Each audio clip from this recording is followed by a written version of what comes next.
मी श्रीमती विटाबाई चव्हाण कन्या विद्यालय या शाळेची उपशिक्षिका सौ निंबाळकर मॅडम, आमच्या शाळेच्या प्रभारी मुख्याध्यापिका माननीय सौभाग्यवती काकडे मॅडम यांच्या मार्गदर्शनाखाली आज आमच्या शाळेमध्ये जीविका फाउंडेशन तर्फे कॅन्सर लसीकरण करण्यात आलं।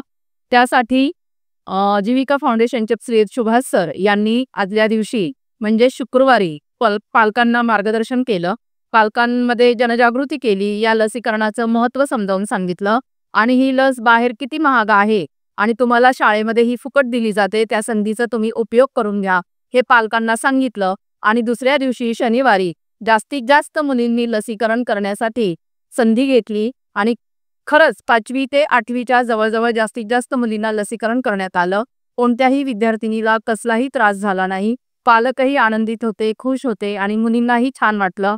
खरंच ह्या सगळ्यांचं मनापासून आभार आणि यासाठी आम्हाला त्यांनी अल्काईल या कंपनीने मदत केली, त्यांचेही खूप आभार आणि त्यांनी खूप मनापासून सहकार्य केलं। जवळजवळ सकाळपासून ते दुपारी 2 वाजेपर्यंत 2:30 वाजेपर्यंत ते शाळेमध्ये मुलींना लसीकरण करत होते। या सर्वांचं मी शाळेची प्रशालेची उपशिक्षिका म्हणून सर्वांचं मनपूर्वक असं आभार मानते आणि त्यांना धन्यवाद देते।